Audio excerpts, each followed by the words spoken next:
3-годишна затворска казна за тројцата обвинети за создавање дива депонија кај Вардариште. Судијата на денешното ручиште им изрече максимална пресуда на обвинетите кои на претходното ручиште признаа вина. Во живо на оваа тема го вклучуваме Михајло Видимлиски.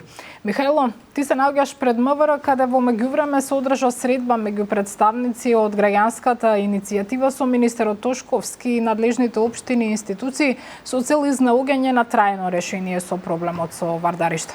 Каков е исходот од средбата? Така е, Бубе, пред малку овде и во Министерството за внатрешни работи заврши оваа средба на иницијативата на Стоп за Вардариште со представници на институциите, односно водена од министерот за внатрешни Панче Тошковски. Меѓутоа, да започнам со оној дел, односно од кривичниот суд, денеска беше изречена пресуда за тројца обвинети за загрозување на животната средина и природата со отпад.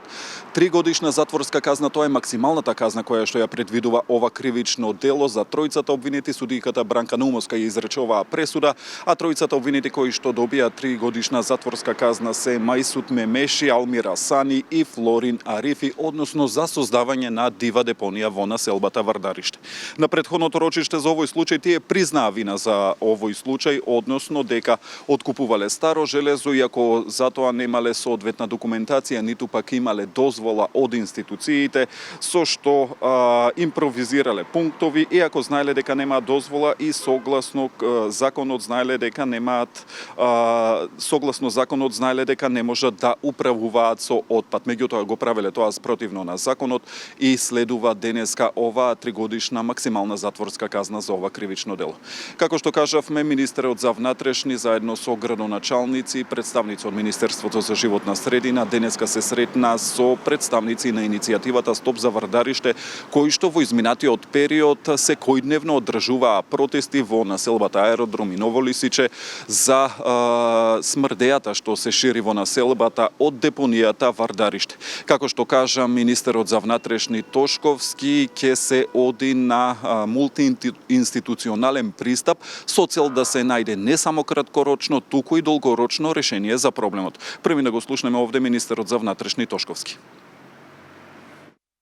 Продискутиравме во однос на оние барања кои што ги имаат истакнато они во изминатиот период во врска со сето она кое што се случуваше во рамки на Вардариште.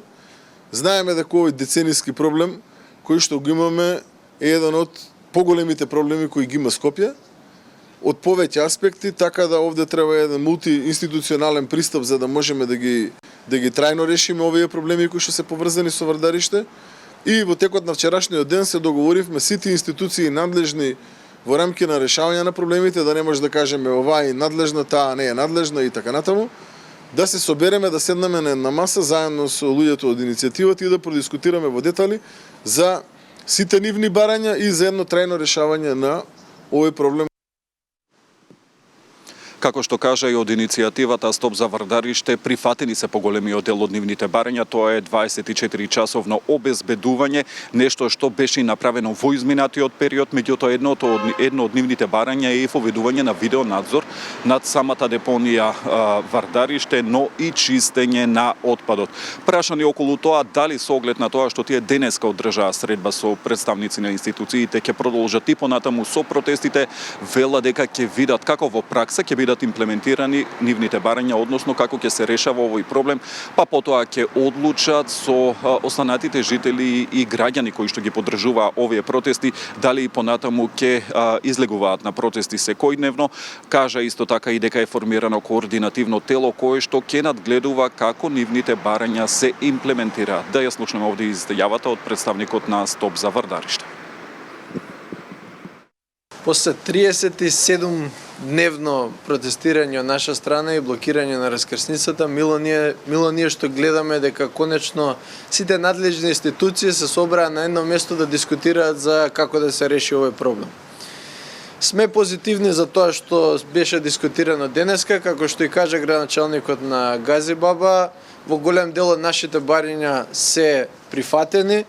Сакаме да видиме во нареден период како тоа ќе биде имплементирано, сепак едно е речено, друго е сторено, но мило ми е што сепак се собравме тука и тоа го видовме. Така, Бубе, за крај само пак да се навратам на оваа судска постапка која што се водеше за случајот со депонијата Вардариште, откако им е изречена оваа првостепена неправосилна пресуда. Во овој момент судот одлучува и за тоа дали ќе им биде продолжен притворот на тројцата обвинети. Секако сублимати сите информации кои што ќе ги имаме во вестите во 18 часот. Студио. Те очекуваме, ти благодарам за вклучувањето и за сите детали во вестите во 15 часот.